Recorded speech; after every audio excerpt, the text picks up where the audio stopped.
basically where we're going to look a little bit deeper at who we're actually giving the money to. And the whole idea of doing a risk assessment is to kind of decide who's the highest risk and who's the lowest. You're basically finding out who you're responsible for and how much you actually need to be involved in the program delivery within that particular subgrantee or subrecipient. This is a way for you to kind of prioritize your program based off of what you have to work with. So you know what resources you have. You know what you have to work with. And we're going to talk in a little bit here about actually what a monitoring plan is and what's in that. But this is a way for you to decide who needs to have technical assistance, what type of technical assistance are you going to be expected to actually give out. This is a way for you to kind of develop a schedule or a method, if you will, for your program for that particular year, for multiple years, depending on how you want to set it up. So again, a state has its maximum feasible deference, and if you go to this section of the Act, there's not a lot there, but basically states are responsible for assessing their grantees, for monitoring their grantees, for the performance of the program. There's just a couple of sentences there, so you may ask yourself, how do I actually comply with this? And doing a risk assessment of your program is one way that you'll be able to be compliant with that part of the Act. Now, for a state, they can go to Exhibit 4-6 of the Monitoring Handbook, and that'll give you some questions in which a HUD reviewer would actually ask of your program. And it's a good idea to pull that exhibit down and to go through those questions and just do a self-assessment of what's in there. And some of the things that I'm going to talk about in terms of a risk assessment and monitoring are actually in there. And James, I would add in here, we have a whole variety of ways that states are currently operating on NSP, and some states almost in a front-end risk assessment have said, we're going to require a lot of documentation at each step of the way. So part of this risk assessment is going to be looking at what do I already have in place, what have I already tested as they're setting up projects and as they're moving through the implementation plan. So some states have actually eliminated a lot of the risk by collecting and verifying compliance as they move along. And so that's going to have an impact of what you're trying to look at then as part of your oversight externally. Right, yeah, that's a really good point. That, you know, in terms of risk management, this is a good way to actually look at your grantees where if you can do whatever you can to try to mitigate any problems along the way, then that'll actually make your monitoring easier and your program's going to perform a little bit better. Let me just talk about this real quick. So one of the things that, you know, when you read through this section or you read through any of the sections that are applicable to the state program is you want to ask yourself how you're actually going to interpret that. And that's going to be in your program and policy manual or in your program policy administration documents. But you also want to ask, this may not be a bad thing to ask your HUD rep, how do you interpret this and how do you think I should be compliant? And as I mentioned, pulling that exhibit 4-6 is a good way to actually look at how HUD is going to be asking those questions. And the other thing is with NSP, how do I need to design my risk assessment? And as let's mention that this may be something that you want to do kind of along the way in your program so that you can kind of make sure things are headed in the right direction. But if we just look at the entitlement regs in 570-501B and in 8540A, you'll be able to get a little bit clearer guidance as far as what the expectation is for an entitlement program. This is something that you don't have to adopt as a state, but it is something that is good to read so that you can kind of check yourself and see how you're doing. And one of the things that is mentioned in there is that a grantee is responsible for the day-to-day task of the program, how the performance of the subrecipients are, the financial responsibilities, the record-keeping responsibilities, basically the program itself. Now, this site of regulations does not exist within the state program because of the maximum feasible deference.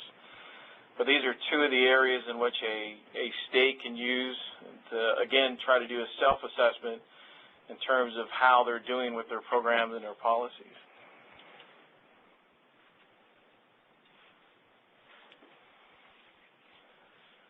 Okay, let's kind of continue on. We talk about risk assessment a little bit more. I just want to mention real quick that an UGLUG and a subrecipient, it's very similar as far as how you're actually going to treat them with your monitoring. But there's a little bit of a difference in that relationship, as I mentioned before. As you monitor your UGLUGs, you're making sure that their subrecipients are carrying out the program and that the UGLUG is implementing the program correctly. There's a little bit different documentation that you're going to have with a subrecipient if you're carrying out the program yourself. And this is where you may want to lean a little bit more on the entitlement regulations. Whereas an UGLUG will keep track of, say, the particulars of the finances for the project, and it will stay at the UGLUG level, and the state will not have those records. The state may have something that is more a draw request with the sheets, with the signatures, and may not have all of the backup documentation. When you're dealing with subrecipients, you're a little bit closer to them, so you're actually going to be keeping the same documentation that an UGLUG would keep. Now, as kind of a word of advice, I would talk to your HUD rep and find out who the best performing entitlements are within your area. And I would either have them come in or I would go visit them, which would be more ideal, and take a look at how they actually manage their subrecipients, how they assess risk for them, how do they set up their records. This will give you an opportunity to kind of share with them. But because it's unfamiliar to you, or at least it's out of the box, that'll give you a chance to kind of see what it looks like to deal more directly with them. And I would just note that we have a lot of states that are finding difficulties with the entitlement communities that they have not had a working relationship with in the past and are now funding. So really clarifying what your expectations are, particularly on documentation and reporting, is going to be really important. We're finding a lot of difficulties with entitlement communities who have different levels of expertise or different levels of understanding of what the state expects them to provide in documentation.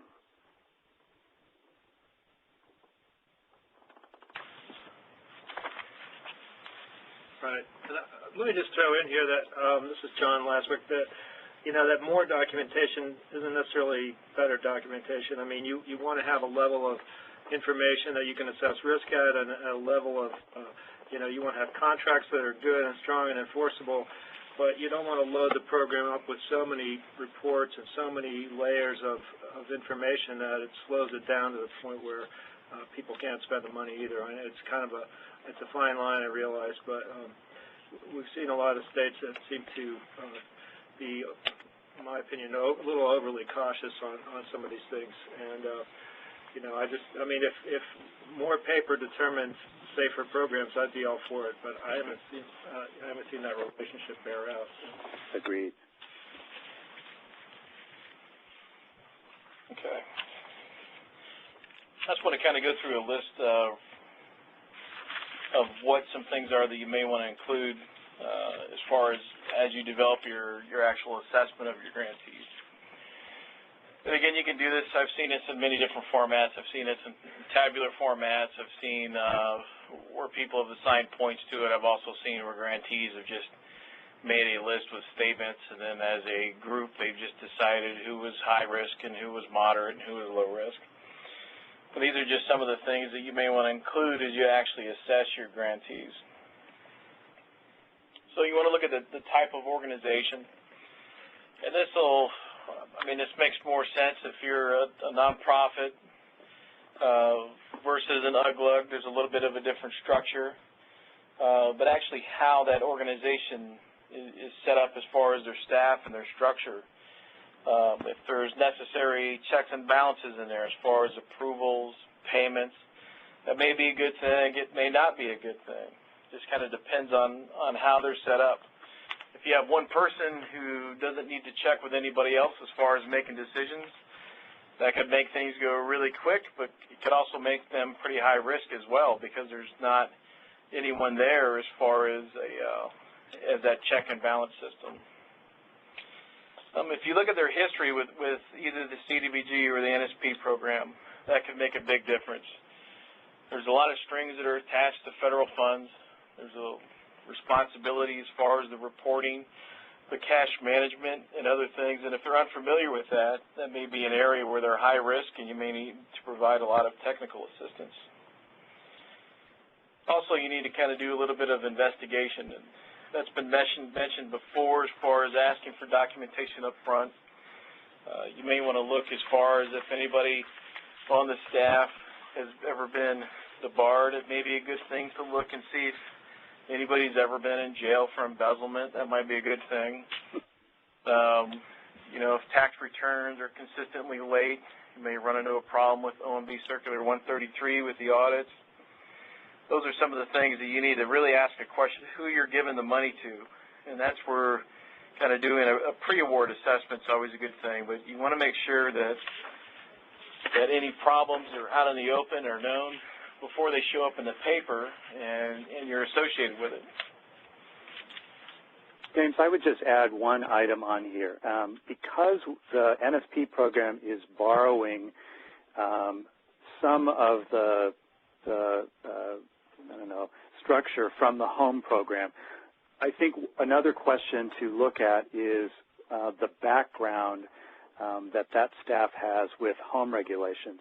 What we're sometimes seeing with some of our grantees is they have a very good working knowledge of CDBG, but some of the things like recapture or resale and some of the other home requirements that are being used as essentially a safe harbor on this, that we have staff that are not as knowledgeable on that, and that might be a factor as far as your risk on them getting some elements of this correct.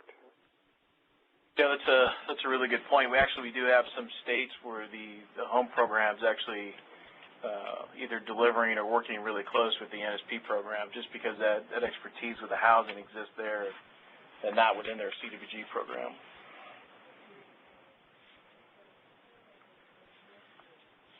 Just a couple other things you might want to look at is the size of the grant. And again, this kind of goes back to the capacity of the grantee. Obviously, if you dump millions of dollars and there's only 4 people in that organization, there's going to be pretty high risk associated with that. There's also going to be a lot of technical assistance and a lot of hand-holding. Funding sources makes a big difference as well. If they're banking on, say, tax credits coming through, or if they're banking on a developer or private financing and those things aren't secure yet, that could be high risk. You could start a project and not be able to finish it.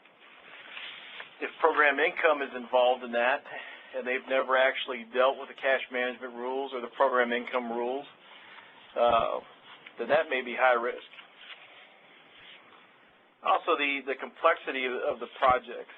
If this is say they have multiple activities, they have multiple partners, multiple funding sources, there's a lot of moving parts there. And that kind of goes in with the next one. These two are kind of tied together, but the complexity of housing projects themselves.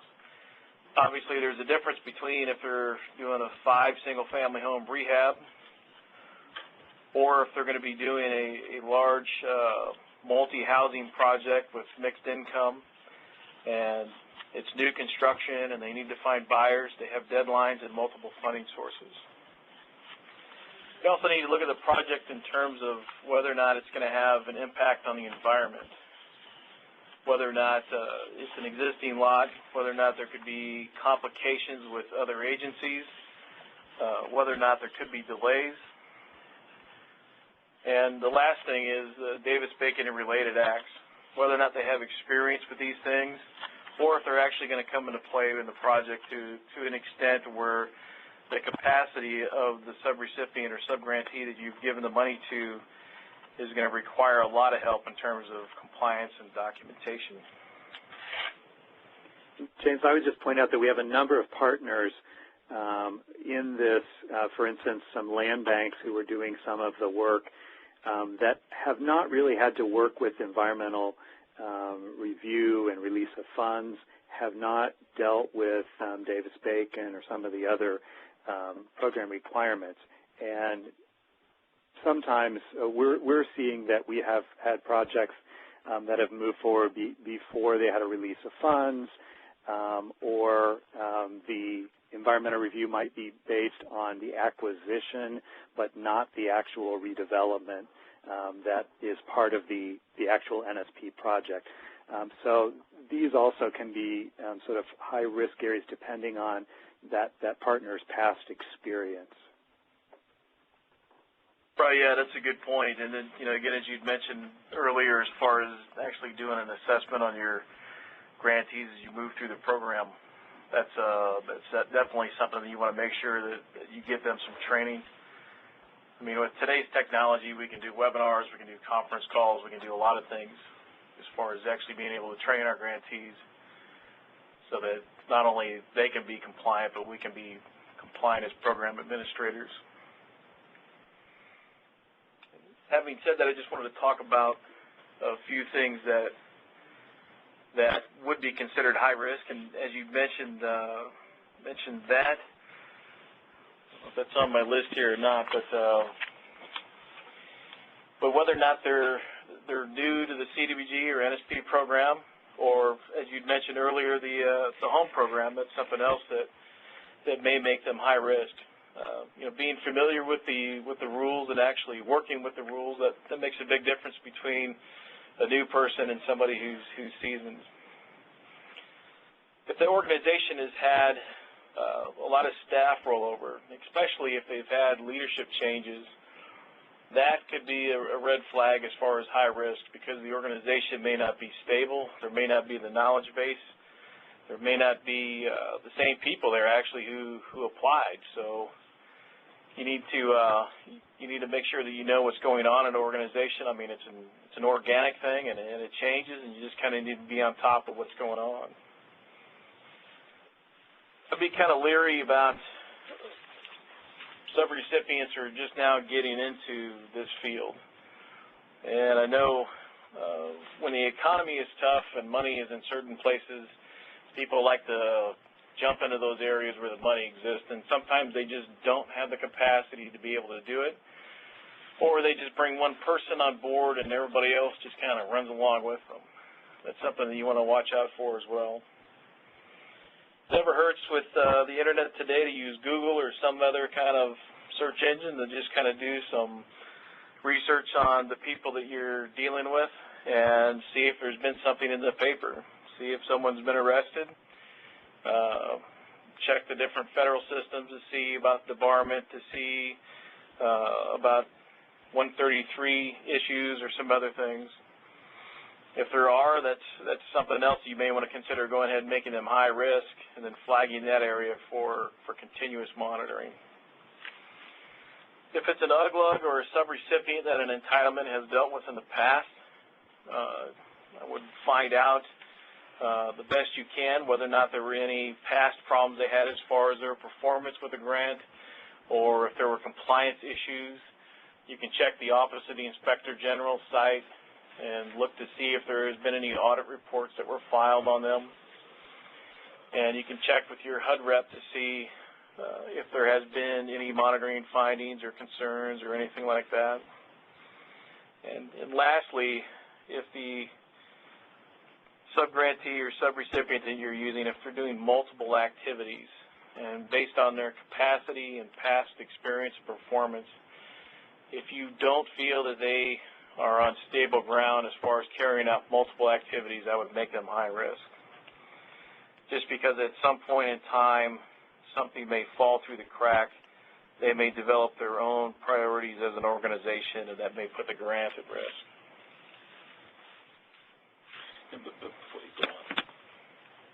Okay, this is the end of the risk assessment section.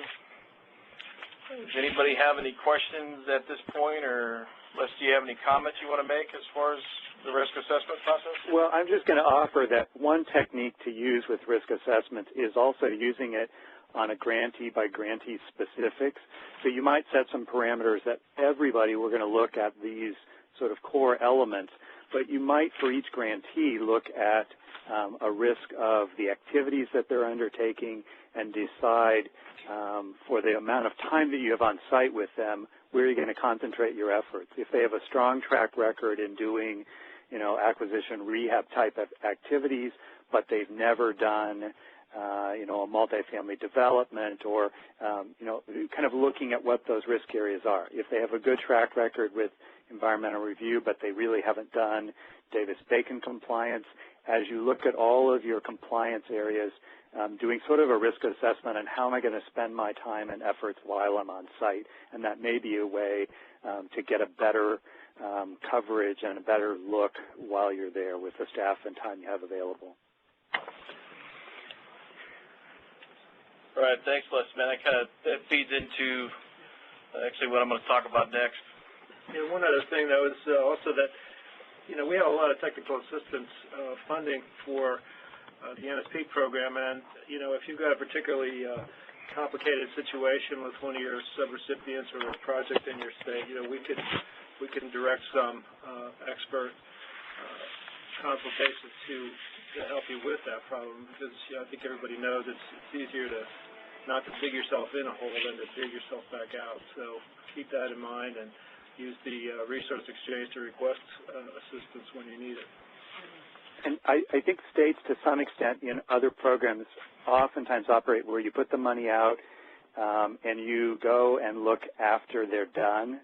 And with NSP, that may not be the way you want to operate. You may want, under your sort of risk assessment, to be front-loading more oversight, more on-site visits and communication, tracking the implementation of those projects, and not using a more sort of traditional monitoring idea that we're going when things are done and then looking to see that everything's in place.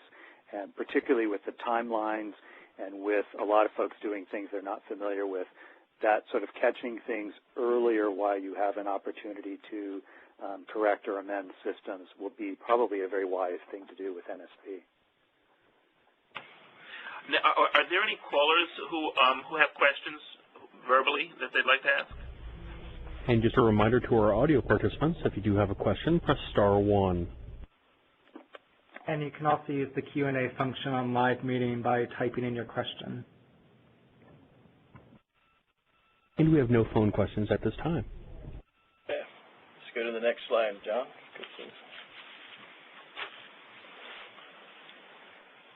Okay, that's the same statutory citation that I had up for risk assessment. Again, I just want to talk for several slides here about monitoring, and I kind of broke it down into a 4-step process, and probably could have broken it down in a few other steps, but I combined some of them. And what I'm going to talk about in this section is, again, just a lot of the things that we have mentioned so far will be reinforced in this section. Some of this comes from training that I've done to HUD staff as far as how to monitor. So I'm hoping that this will kind of help you out and help you make things a little bit clearer for your NSP and your CDBG program. But again, with the UGLUG, with UGLUG monitoring, it's very close, very similar to how an entitlement would monitor their subrecipient. Again, the difference is that the state program, you have to actually kind of develop some kind of a way to be compliant with the statutory requirement that you monitor your grantees. So you need to develop a methodology, if you will, for your program, how you're actually going to do that. And again, the regulations don't spell out how a state should monitor their grantees. This is up to the state to actually decide how to do this. So I'm going to give you some guidance as far as how you can develop a monitoring plan for your UGLUGs, your subrecipients, your method of distribution, however you're carrying out your NSP program. So I want to talk just for a few minutes on a couple of slides about what should be in your monitoring plan.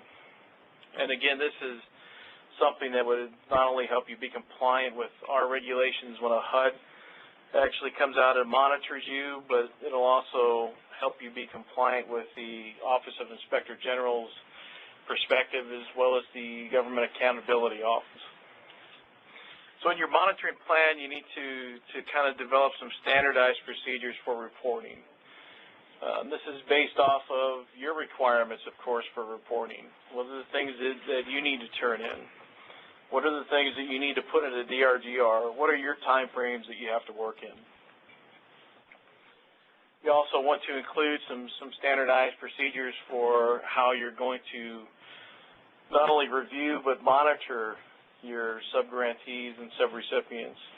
And these first two items are something that it's a really good idea with your subrecipients to include those within your actual agreement that you have with them. That way that it's something that's binding, they're aware of it, something that you can hold them accountable for, so that when you monitor, if need be, you can request a corrective action or some other things. So this is something that you want to make sure that you have in your agreement. Within your monitoring plan, again, this is a policy procedure thing for your program. So you want to list what your risk assessment is. How are you actually going to do this, and how are you going to address it? What do you do if a grantee all of a sudden goes from low risk to high risk? What is your procedure for doing that? You also want to identify what the frequency is of your reviews, your on-site inspections of the projects themselves, how often you're going to visit not only the site but the administrative office to see the records.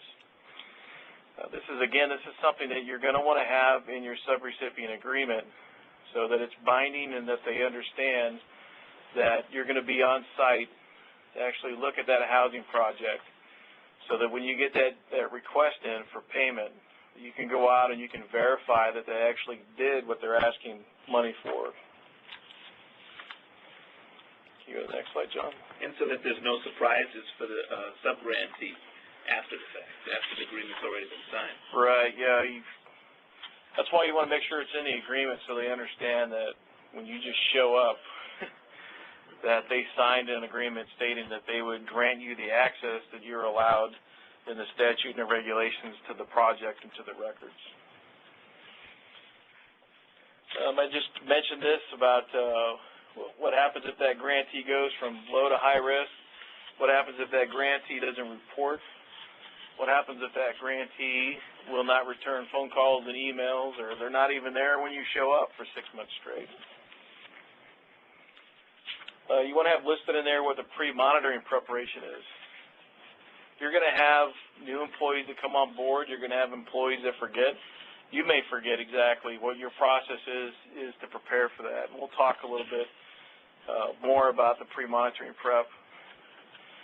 You want to have a schedule of what's available, how you're going to use it, when are you going to use it. This kind of outlines your resources, the staff that's used, any office supplies that are used. You just want to make sure that you have kind of a method for allocating your resources. You want to make sure that you have a listing of whatever your current NSP program is, who your subrecipients or subgrantees are, what are the projects that they have, where are they located. That way this is just another way to help you kind of allocate your resources. Your monitoring schedule should be listed out as far as who you're actually going to visit, when and where. That way you can, again, you can kind of budget for these things. You can kind of make sure that people are where they should be and that you have other resources where they should be. Your monitoring checklists, they're going to be a little bit different for subrecipient than they are for subgrantee. And again, this goes back to the documentation where you're going to have that detailed documentation that you have on site. And again, I would encourage you to kind of contact your HUD rep and see who the high-performing entitlement grantees are around you. And there's nothing wrong with taking their subrecipient checklist and adopting them for your use. There's no sense in reinventing the wheel if you don't have to.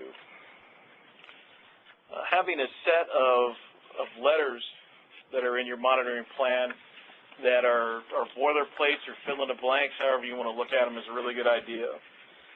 And I'm going to talk just a little bit more about the monitoring letter in a few slides and kind of what some things are that should belong in there. But again, the idea of having a monitoring plan is to have that methodology. This is what we're going to do. This is how we're going to carry it out. And not only is this a risk management tool for you as a grantee, but it's also a tool for you to be compliant with the statute and regulations. That way, if something is out of your control, if something happens that's out of your control, then at least you have a policy and procedure that you're following to try to mitigate any problems. Then lastly, you can include anything else you want in this monitoring plan. As long as it makes sense and as long as it helps you administer the program, you can go as detailed as you want. You can include all these suggestions or you can include other ones. That's completely up to you. You have maximum feasible deference to design your monitoring plan. James, I would just add in, I would recommend that as they're putting together this monitoring plan, they consider breaking it into technical assistance and monitoring so that they get out there earlier and try to make sure that folks are on target. The other thing I would mention is I'm guessing that most states are going to have a pretty good structure in place for monitoring, formats of letters, those sorts of things. But what they don't have are monitoring checklists that are applicable for NSP. And so there are on the NSP Help website, there are a number of sample checklists that have been developed for the different activities, and they might be a very good starting point to look at those and then also look at your particular program designs and particular definitions and requirements that you put in place with your own programs. But that would be a good starting point to begin to put together some monitoring checklists that you and your staff will utilize when you actually are doing the monitoring on site. Well, I think it also, you know, if you lead in with technical assistance and you're there early in the process, as we've been suggesting here, because of the deadlines and everything, I think it diminishes that sense of us versus them. I mean, I think you have a chance to, understand the project before you're monitoring, so there's kind of less pressure to, on the monitor to be making findings or on the monitoree to prove that they're in compliance. And so I think if you have the luxury of that much time, at least to talk to them on the phone and learn more about their projects, it not only positions you to understand what's going on during monitoring better, but I think it puts you a little bit more on the same side as your subrecipient rather than an adversarial relationship. And you could time that with some specific risk points in time. So, we probably have properties acquired already, but we're going to have sales. Reviewing closing documents, looking at the financing and affordability calculations that were done. If you or you have partners who have not really done much income documentation, maybe you ask to be notified at the point that the first unit is to be sold and look at that information. And using technology, you can certainly have things scanned and sent to you so it's not this onerous task. But checking some of those risk areas the first time that particular function is done gives your partners a little bit of feeling of security, and also then that, okay, well, they've got a correct system in place, and that we, we're starting that process to repeat it appropriately for all the rest of the units that we do. As we see people, grantees moving more to multifamily projects, which seems to be kind of a trend in a lot of places. Obviously, those are good projects to do, but they're typically going to be more complex, and sometimes the grantees will have, subrecipients will have less experience with those. So, the sooner you find that out and really get on top of it, the better they'll all be.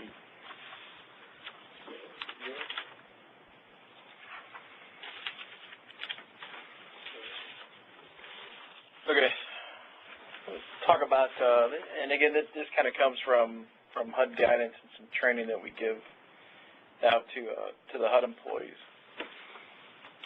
I want to kind of go over a 4-step monitoring process.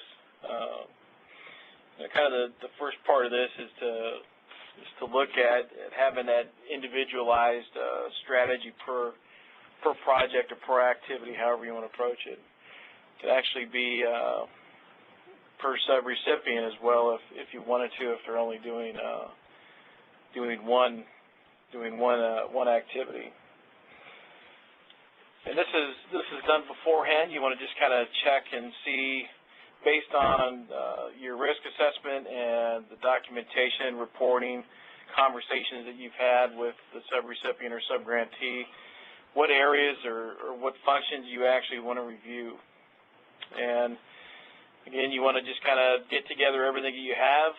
Hopefully, if you have a good record-keeping system, all your files are in one area, so it should be fairly easy to see what you've got. You want to kind of split up exactly who's doing what before you get there. And I'll talk on the next slide a little bit more about why you actually want to do that, instead of trying to figure out what you want to do on site. Besides, that's chaotic. And you want to develop a schedule. What is it you actually want to accomplish, and what is your time frame for doing that? Are you going to go there for just a few hours on an afternoon, or are you going to visit that subgrantee or subrecipient for 3 days straight? And then you just want to make a list of what resources you have, and this is important in terms of making sure that not only you have the staff, but you have the funding ability to do that. Especially in today's kind of world, you want to make sure that you don't have $50 for 4 people to go out and do the monitor. So the second step in this process is to make sure that you actually understand the statutes, the regulations, the official guidance that's put out. Ask questions if you're not very clear beforehand. Make sure you take a look at what you have and that you understand and can make sense of it. It's very hard to monitor somebody when you don't understand the rules. The other thing is that you want to take a look at what you have as far as their documentation and their reports, and if you don't have enough or if you want to see more, then ask for it. This is something that's going to help you decide what you want to focus on when you come and you monitor them. And then lastly, you want to get everybody together to make sure that they're on the same page and everybody understands what is being expected of them and what they're going to be looking at. The third part of this is to actually conduct your monitor. Now, the first thing you want to do is notify the subgrantee or subrecipient, and this is going to be done through a letter with a minimum of a 2-week advance notice. And in there, you want to make sure that they are understanding of what you're expecting of them as far as the staff that needs to be available for you to interview, what program areas or functions you're going to be reviewing so that they can get things together. Particularly areas that deal with finances may be handled by a different group than who you're meeting with, so it may take them a little bit of time to get some of those things together. So you want to be clear of what you're looking at, who you're going to be talking to, what your time frame is, dates, times, all those things need to go in there. When you arrive on site, You'll have an entrance conference with the subrecipient or subgrantee. And again, that you're just going to be reviewing mainly what's in the letter that you sent out to them. You're going to have some FaceTime with them so that they can get to know you as you camp out. And us as HUD employees at headquarters, sometimes when we go out, we're there for a week. So this is a good way for them to know you, and you get to know the 5 to 20, 30 other people that are in the room so that they know who's walking around their office. Then you want to do the actual assessment of it, which is where you gather the data, and this can be done in various ways. Gathering the data can be pulled from the actual project files. Gathering data could be interviewing people, which is a very important part of the monitoring process, is to talk to not only those who are in charge, but those who carry out the pay requests, the rehab specialist who goes on site and verifies things. Those are the people that you want to interview.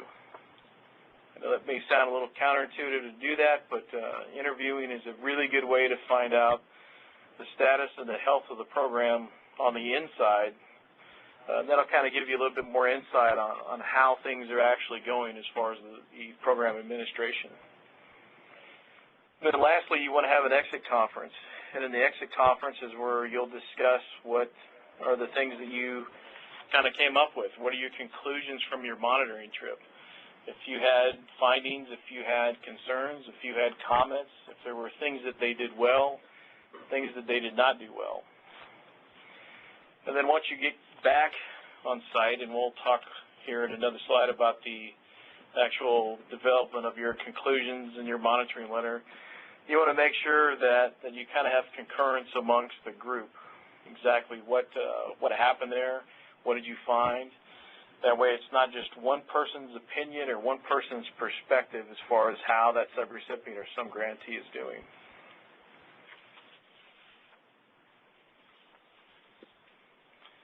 The last step is kind of broken into several different parts. But the decision aspect is where you get back to your office and you're going through the data that you gathered on your monitoring trip to the subrecipient or subgrantee, and you're going to evaluate as individuals and as groups what the performance is.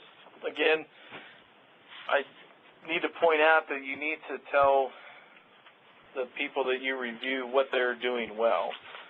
And I know a lot of monitoring kind of focuses on what they're doing wrong or what kind of path they're heading down that could cause them to get into trouble, but they need to know what they're doing well in their program.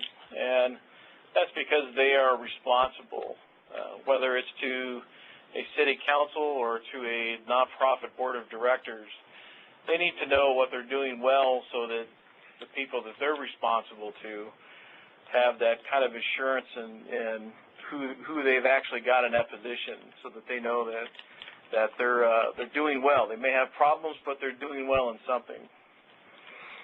And again, this is where you pull out that subrecipient agreement that we talked about a little bit earlier, and you want to compare what they're doing to the benchmarks or goals or however you have the subrecipient agreement set up to make sure that they're on track, to make sure that they are going to actually meet what they have agreed to say, so that you can actually make sure that your program is going to meet what you said it would meet. And again, you may find areas where that technical assistance is needed. You may find areas where they may need a great deal of training. They may need somebody to actually come on site and kind of stay there for a little while and help them through some of those issues. Maybe program income. Maybe just trying to get that rehab project back on track. And lastly, you want to make decisions as far as any concerns or findings. And tied to those, of course, to the findings, there may be sanctions that may be required. And we'll talk a little bit more about that here in another couple of slides. I just want to talk on the next two slides about concerns and about findings. And I apologize for the kind of the breakout of that, so you got to go about halfway down to find the word concerns. But the concern basically is where a statute, reg, or official guidance has not been violated. So this is where they may be kind of on the edge, or they may be kind of heading down that path, or they may be in that gray area where you could say yes or you could say no. But the HUD format for a monitoring letter, or how HUD would actually kind of break it out, is based off of what the Office of Inspector General has used, and CPD has adopted this model, which in the monitoring letter, you want to discuss what the condition is, what's actually going on with that grantee. It may be a leadership change, or they may have decided in their own internal budget that they're going to allocate X number of resources for this, and that has put them in violation of the statute, regulation, or official guidance. So the cause is where you reinforce what the condition is. This is where what the actual problem is that occurred. And the effect is what cause it has on their program, whether it has caused them to be non-compliant, it has caused them to venture into an area that they have not identified in their substantial amendment, whatever the effect is on the program. Then lastly, the concern does not have a corrective action that's tied to it, but you could have a management recommendation. And the management recommendation basically is a comment that the subrecipient or subgrantee needs to do X in order to make sure that they move away from that gray area or the edge of the cliff or whatever.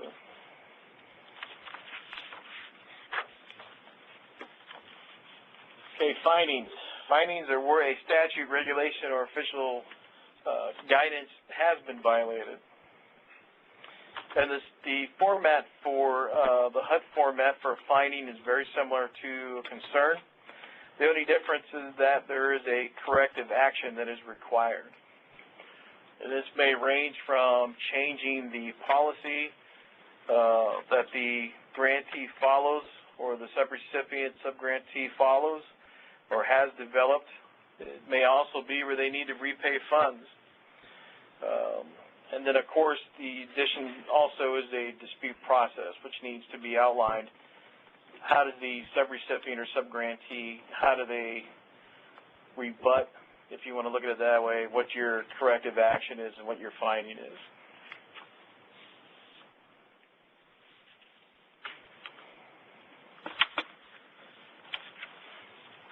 Okay, 57492.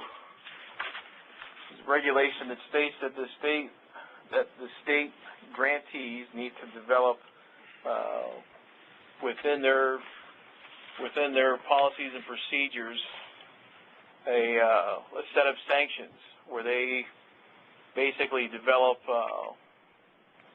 what is going to be applied against the subrecipient or subgrantee, whether you're going to freeze the account, whether or not you're going to terminate the grant, whatever the sanction is that you want to apply based on what the actual finding would be. And just kind of a note on that, you have to make sure that your documentation is in order for this.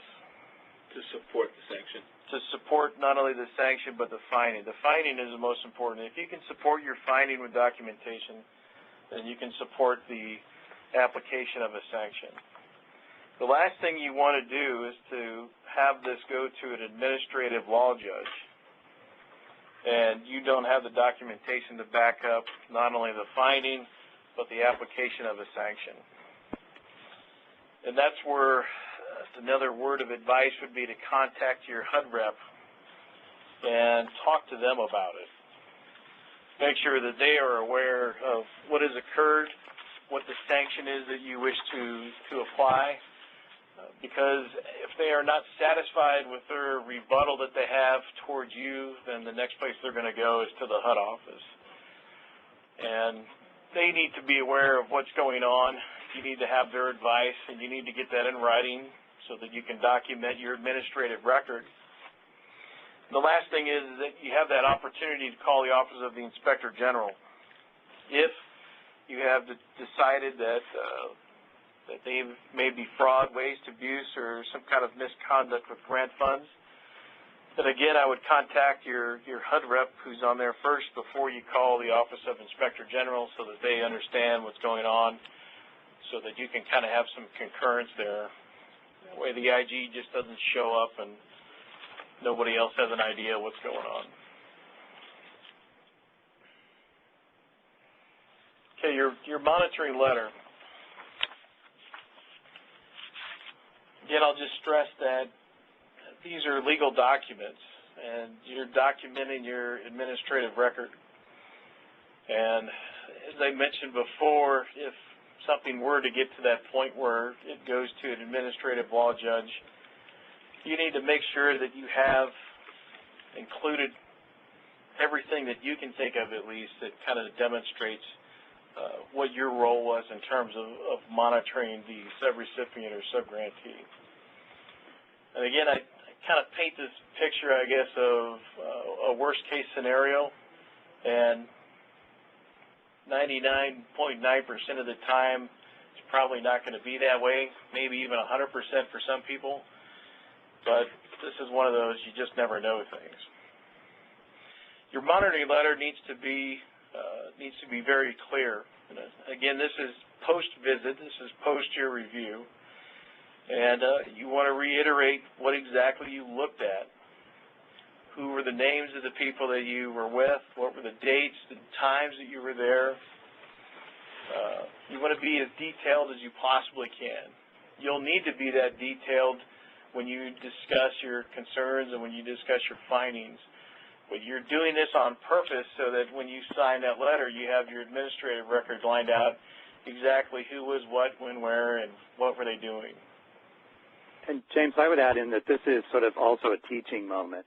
So as prescriptive and analytical as you can be as to how did you get into this situation and how do we avoid it in the future, and sometimes that goes pretty much to naming names of, the weakness in your organization is this person doesn't know their job duties or, whatever that is. But having as much of an analysis and then a recommendation of how to prevent that happening, not only correcting the situation, but how do you prevent that from happening in the future is going to help, build a properly functioning program. Yep. Thanks for that. And I'll just throw one other thing out here. This is not exactly our traditional monitoring, but we have a lot of states that have set deadlines prior to the expenditure deadlines based on performance and have a reallocation process that they intend to undertake prior to perhaps losing funds. So it's really important. A lot of states put that in their original program design but didn't fully figure out how are they going to implement that. And also, how are they going to make a decision on how much money to pull back, how much money would be left to complete the projects that are underway. So there may be some monitoring that folks will need to do as part of that reallocation decision-making process, and that may be something that folks need to plan for and think about what criteria they'll use and kind of have a standardized process in place so that they're ready to actually implement that reallocation process and make sure that money actually gets expended and that deadlines and thresholds are met. Okay. Just a couple of other things you want to include in your monitoring letter. You want to include a summary in the very beginning of it. That may just be a paragraph or maybe a page or more. It kind of briefly describes, kind of like an executive summary of what your conclusions are, any concerns, findings, things that they're doing well. It's not quite a place for comments because you can include those after the concerns and findings. But I gave you a format that HUD uses for concerns and findings. If you don't use that, I would use something pretty similar to that so that you can be very detailed as far as what the violation or near violation is. Again, this is a legal document, so you want to make sure that you use citations for the appropriate documents. For the findings, you want to give them a time frame. 45 days is usually a good turnaround in terms of this letter from when you visit. For findings, you may want to give them 90 days. You may want to give them a year. It just kind of depends on what exactly that finding is. And you want to give them a time frame on when you're going to be expecting a rebuttal to the finding. It may be just 30 days is pretty good. 30 days would give them time. That's usually what HUD gives for a rebuttal for a finding. May give them a lot longer in terms of if it requires documentation, correction of an administrative document or their own regulations if it's a municipality.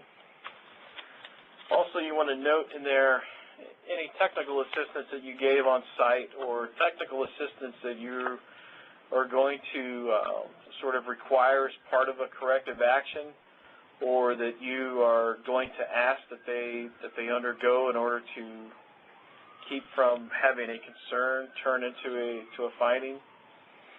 But you just want to be very, very specific on what you have in there because this is a legal document. And again, with the internal concurrence, you want to make sure that you don't do this on your own, that you have within your monitoring plan or your policy procedures manual who else is actually going to review this letter and who's aware of the documentation, so that internally you have a consensus of what's going on with that subrecipient or subgrantee. And that internal concurrence can take place right during the visit even. I mean, I know that when our staff goes out and monitors, we frequently have conversations to try to clarify whether something's an issue or not right on the spot, so that we're not creating confusion for the grantee or otherwise. We might not always know the answer, but a lot of times we can work it out in advance.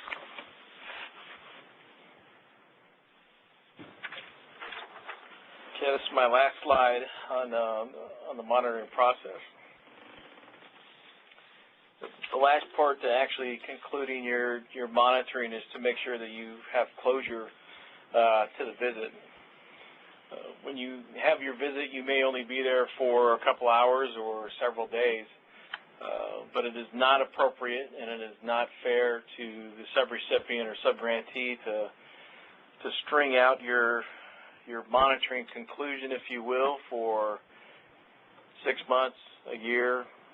You need to have a way that you close it in a timely manner. And again, I mentioned that HUD has a standard of 45 days. We will take longer if need be, but within that 45-day period, we will notify the grantee that administratively we're working on it and we need a little more time, and you give them what the deadline is. But the whole point is that you have closure to your monitoring trip. If you never close your monitoring trip, then what was the purpose for actually going there? If you take too long to close your monitoring trip, that leaves you open in terms of enforcing your findings, your sanctions, and your corrective actions. That is something that if it ever were to get to the level of an administrative law judge, that if it took you 9 months to get to that point, then it looks very weak as far as what your ability is to enforce that. And that also gives the subrecipient or subgrantee the chance to where they can kind of change course and kind of document, but we don't want them to do that on their own. We want them to, in terms of figuring out, I'm in trouble, I need to do this, we want to make sure that we have our side documented, because at the end of the day, you're responsible for the performance of the program that you administer. And even though they may correct their course on their own, administratively you are not in compliance with the regulations, and you would receive a finding for not doing what you should do. And at the closure of that monitoring trip, you want to follow up with them, of course. You want to document your administrative record, make sure that technical assistance is given.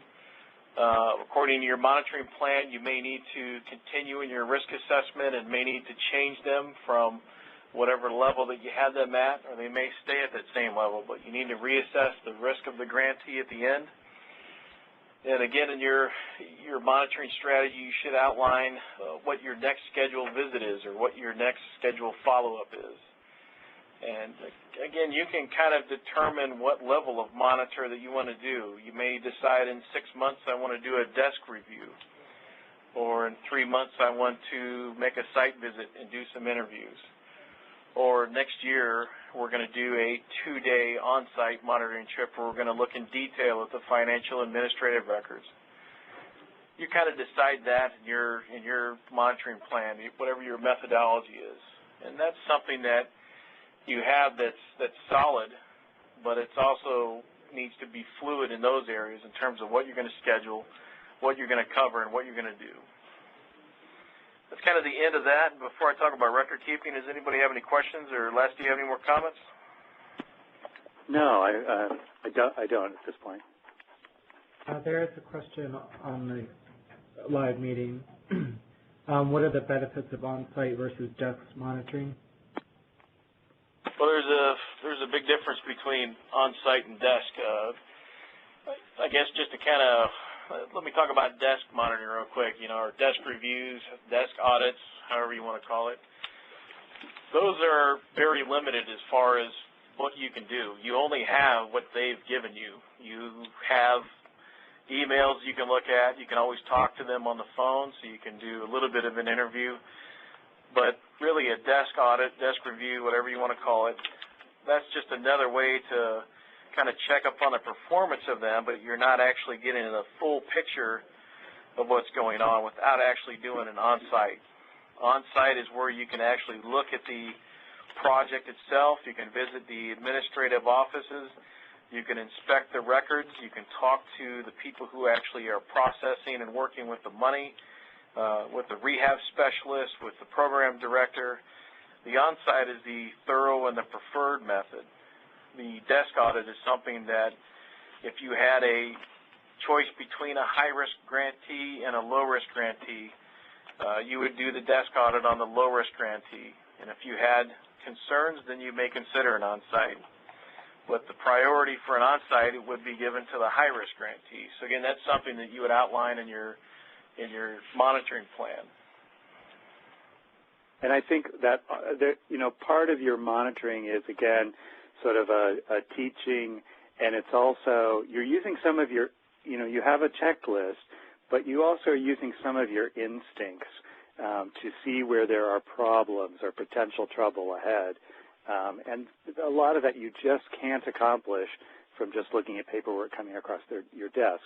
So you're trying to, as James was saying, with the limited staff that you have and timing, you're trying to make the best use of that. And so I think that's why most everybody is using some combination of desk and on-site. But there's really nothing that replaces that being on-site. And you're really verifying what you've been sent on paper to see if that really lines up with what reality is showing you.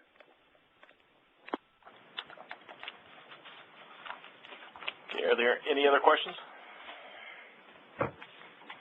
Les, do you have something else you want to add before I move on? No. Okay, I've only got a few slides left, and then we'll kind of open it up. I tagged on record keeping here because I thought this was important. This was something that that came up in some of the NSP problem-solving clinics as far as what are my responsibilities, what should I do. So I'm not going to really talk in great detail about this, but I just want to kind of point out some of the NSP differences here. So the record-keeping regulations come from the statutory listing that I have on the screen, which if you ever actually look at 104, and look at those citations. There's not a lot there. Primarily, they deal with the responsibility for reporting and the responsibility for public access. It does mention some specific things as far as how you're using the funds, where did the money go, those types of things. But these are very, very vague, very open-ended areas. Off of that, the entitlement regulations, of course, have developed a very comprehensive list of how those statutory citations are to be implemented within the CDBG program. The state program, on the other hand, you have 570-490, which is very short, but it covers basically what the expectations are for the states, what records they keep, what the expectation is for the UGLUG's records to keep, the expectation for access to records, and what the expectation is for record retention. There's nothing in this regulation that deals with subrecipients. It only deals with UGLUGs. John, can you go to the next slide, please? Now, under NSP, the original NSP notice, there are 5 regulatory waivers that allow the states to act more like an entitlement grantee. And again, these 5 regulatory waivers were based off of the interpretation of what was in the statute, which allows the state to act like an entitlement. And in there, I just wanted to mention that when it refers to record keeping and the states directly carrying out the program, it has the words in there, HUD strongly advises. And that advisement, of course, deals with the regulatory waiver for 570-490B, which was waived so that the state could collect records and do audits and do reviews and on-site visits and other things beyond a unit of general local government. That waiver of that particular requirement is what allows the state to have the authority, if you will, to deal with subrecipients.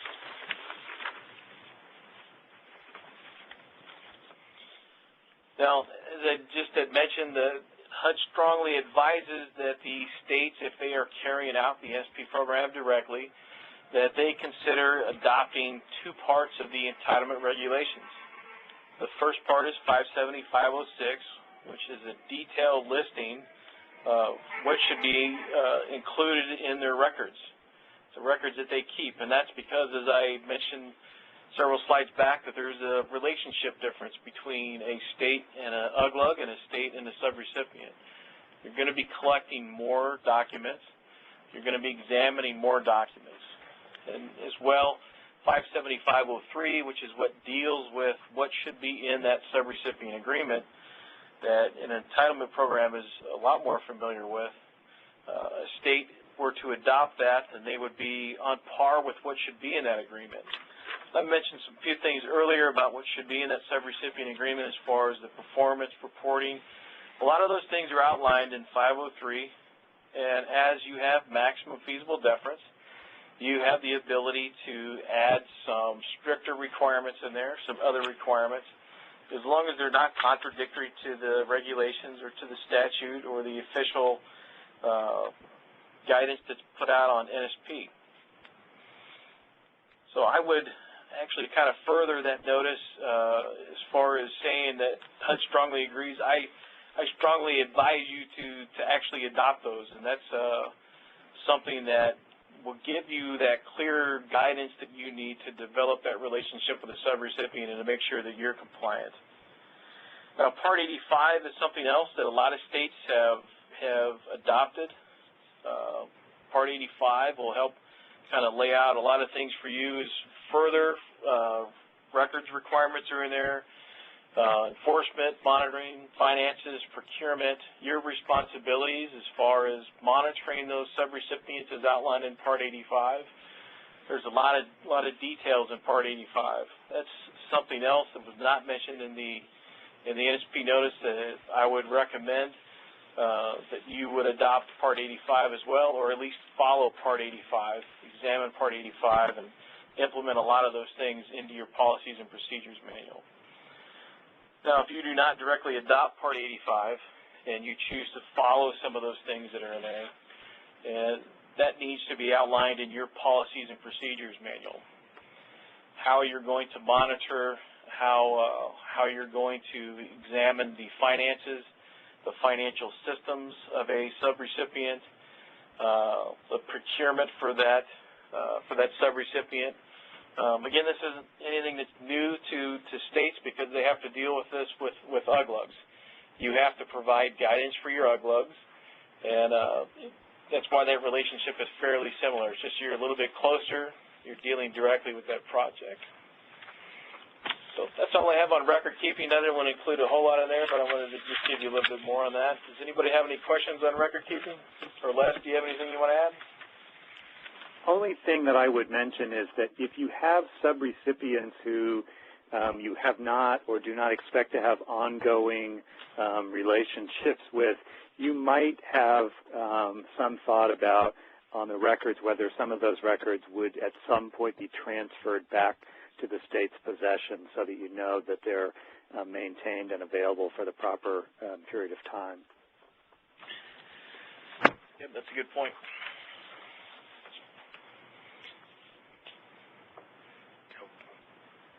Well, that's the end of what I have. You've got myself, you've got Les, you've got John Laswick, and you've got David here. If anybody has any questions, let us know. There is a question in the Q&A. Are grantees required to annually monitor subrecipients during the entire affordability period? No.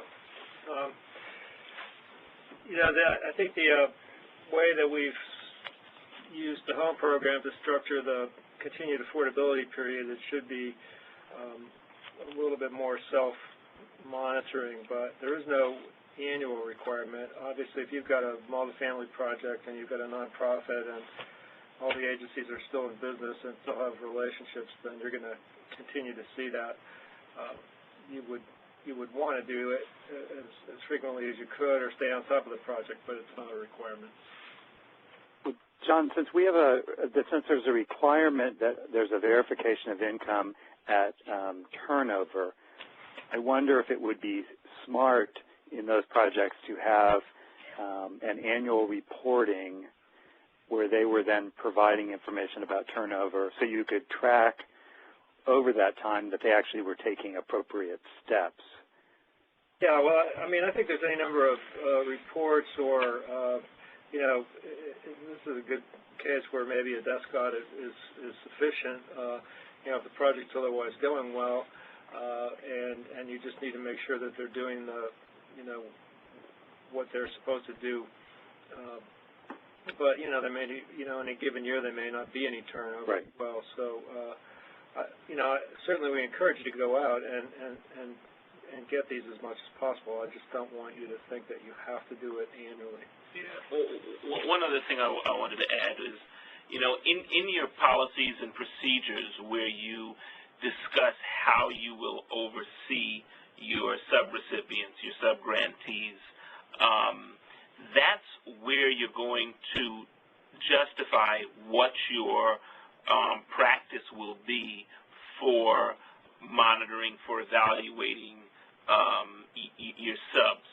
So to the extent that you find it's necessary, or you can justify why you're doing it, whether it be biannually, annually, or something less than that, right? That should really be described in those documents. Well, it's true that what James was saying about desk monitoring being, a weaker form of review, we are seeing, and I don't think this is going to be widespread among state subrecipients, but a number of the larger NSP grantees have either developed their own or subscribed to very sophisticated tracking systems which would enable you to know considerably more about a project or a particular property than typically you would have known in the past. So if you have that kind of a system in place with your at the level of subrecipient or subgrantee, that can not only allow you to continue to do the risk assessment and then scan for the projects that look like they're having difficulties instead of trying to review everything and not having time enough to really follow up on the ones that need the help. You know, those kind of tools are valuable. I don't really know how much that would be available to anybody, say 5 years out, but you know, with more and more of these systems going into detail and being available from a remote location, that might be something you want to pursue with at least some of your more substantial subrecipients.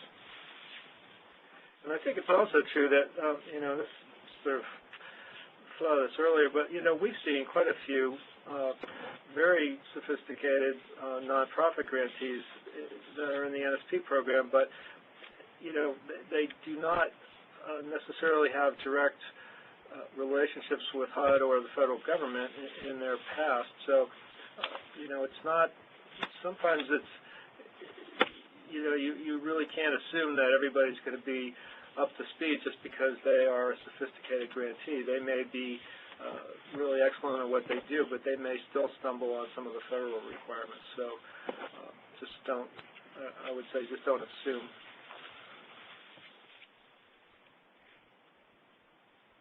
We have a couple more questions. One was about whether the presentation will be emailed out to people participating today. We will not email the presentation, but it will be posted to the NSP website under the Learning Center, so you can look for it there. We also have another question. When does FEMA report require in rehab for NSP? FEMA, did you say? Federal Emergency Management Agency? Correct. Could you repeat the question? Sure. When does FEMA report require in rehab for NSP? Well, I mean, typically FEMA is going to be doing the emergency repairs, whereas CDBG and NSP will be coming in with the more long-term reconstruction. So we're not experts on the disaster program, but I have not seen a presence from FEMA in the NSP program. Yeah, the two programs do operate under their own rules and regulations, so not sure where there's a connection between the two. I mean, I know there's some times when people have brought up to me a question about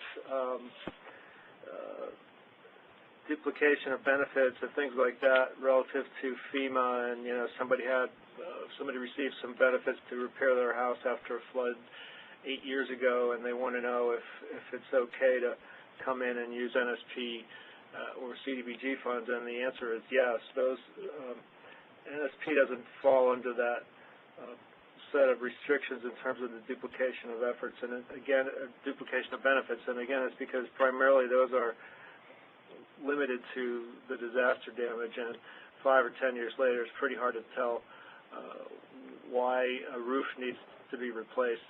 You know, whether it was flood related, it's just not a helpful kind of road to go down. So.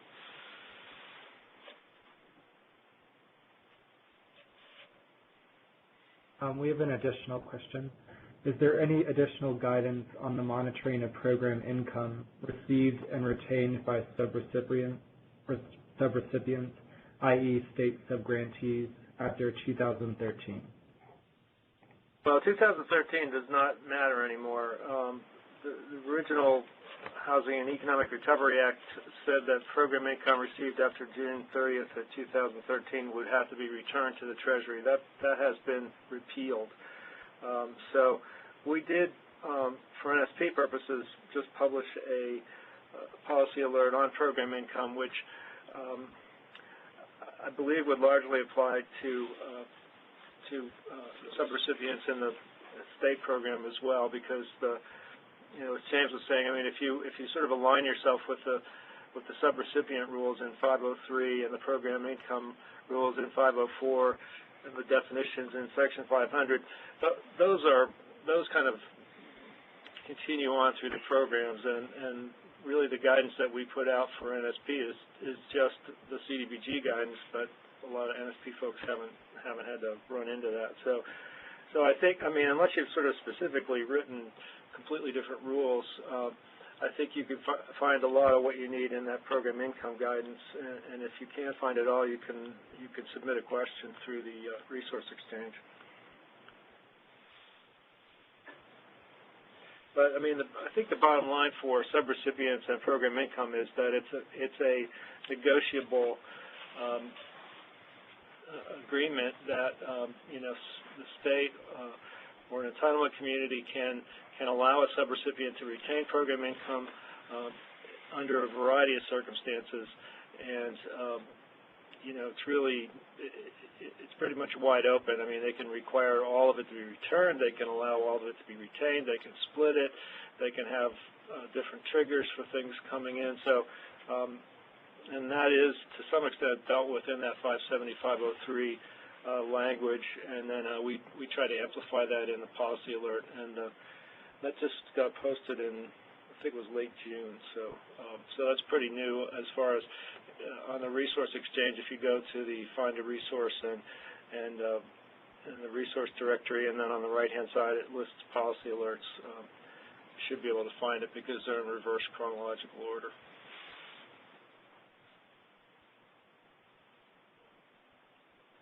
Any verbal questions? Any callers? And just a reminder, that's star one if you do have a question. It does appear we have one from the side of Diane Smith with Illinois Housing. Go ahead, please. Hi. I was just wondering if I could get if there's any particular sections under the CDBG that we could be looking at in terms of the monitoring, the site monitoring.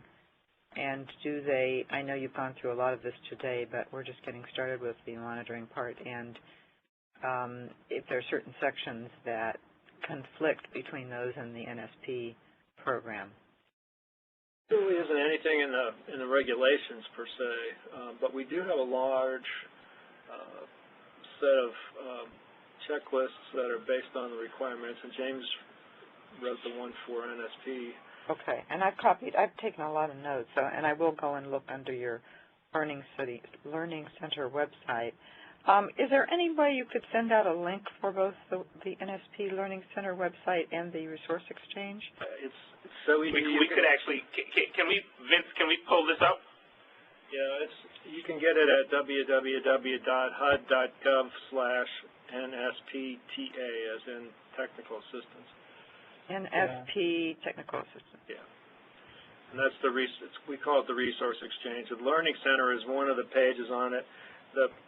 It's one of the links at the top of the screen. Right, and it's we not only post the recordings, but then a little bit later they're actually made into transcripts so that you can get them. But that usually lags about a month because it takes a while to do that. But all these other policy alerts and all this other information is already up there. So.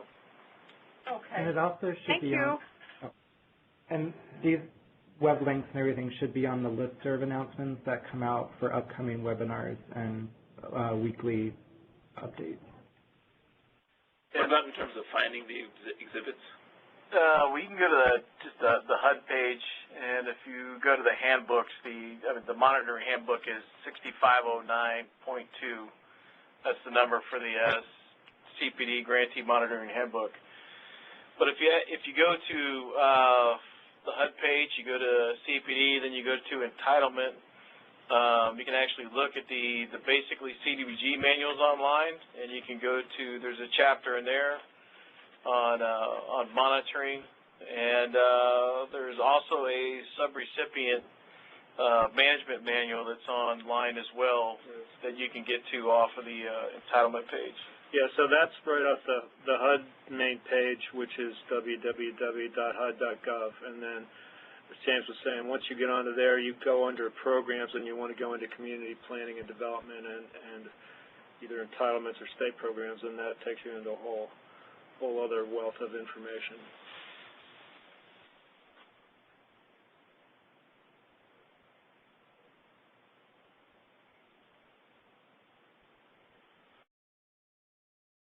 It appears we have another audio question from the side of Becky Anseth. Go ahead, please. Your line is open.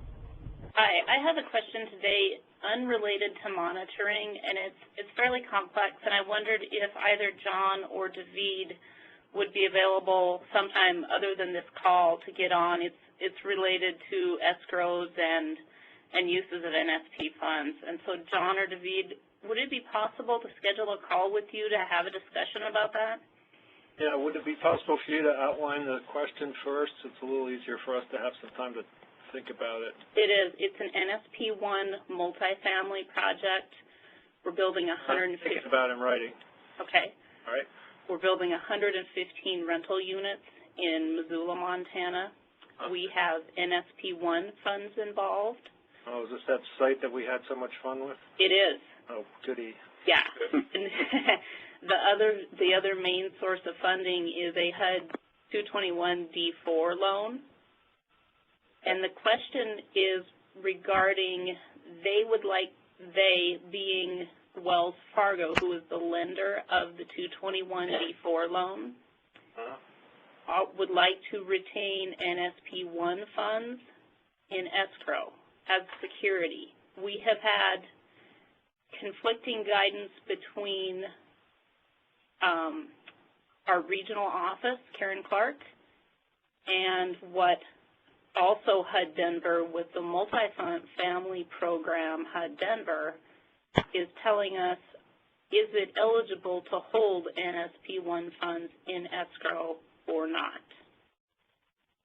Yeah, we've said well, it's it depends on the situation. It's possible. Okay.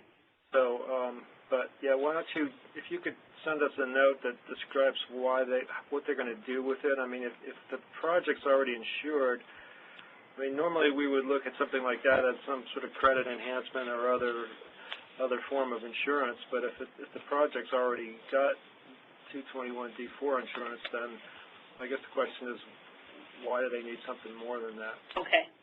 Yeah. All right. Okay, I will send you a little bit more information, and then we can schedule a meeting. I appreciate it very much. Sure. Thank you.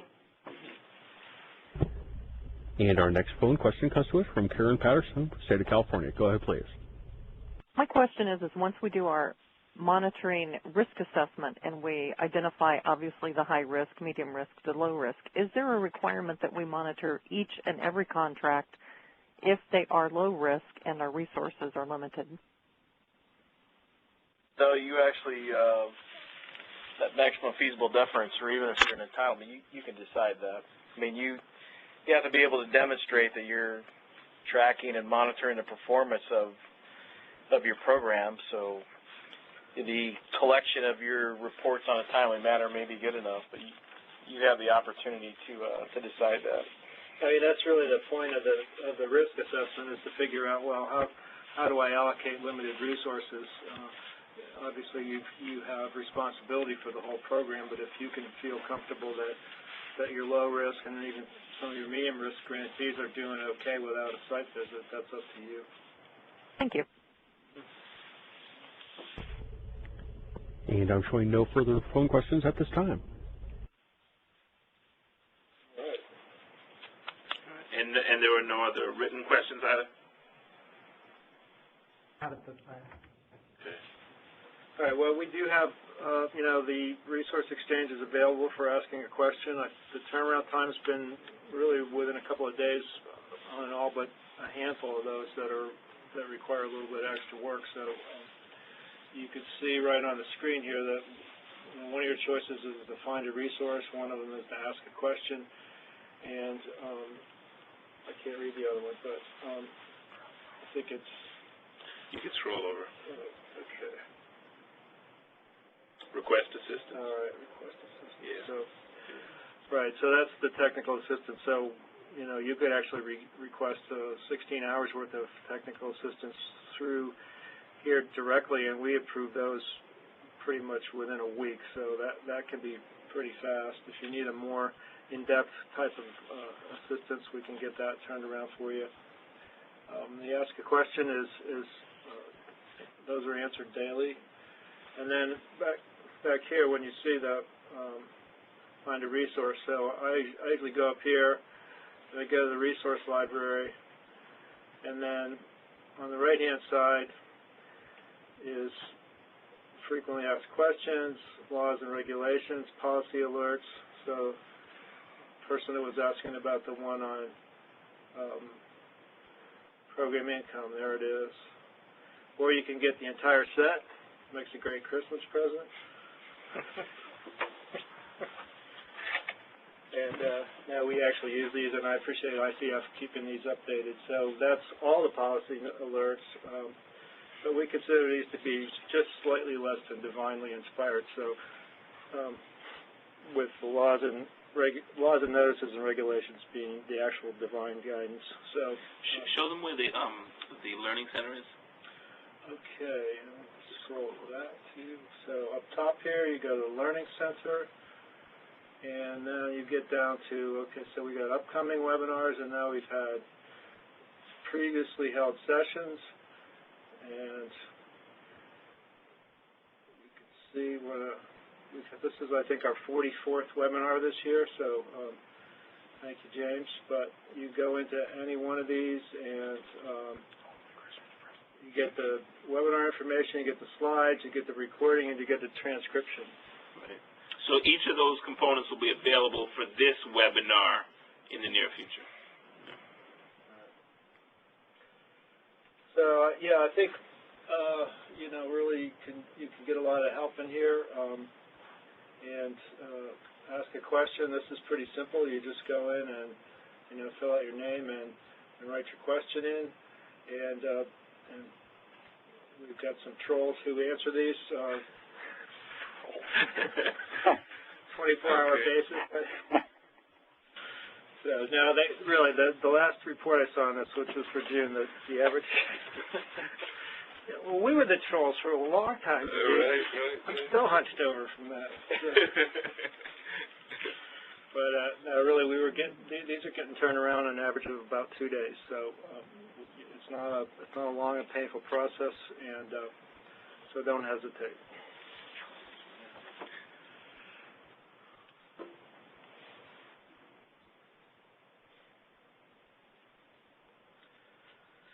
So if there are no more questions, we could just wrap it up. When do they get to monitor us? That's what they really want to know. So I think we're complete here. If folks have further questions, we encourage you to utilize the website to contact your local HUD reps and seek answers. I think that's it. On the screen now is a feedback survey. Feel free to take it and give us your feedback on the webinar. Great, thanks everybody. Thanks. Bye. Thank you. And ladies and gentlemen, this does conclude today's call. You may disconnect at this time.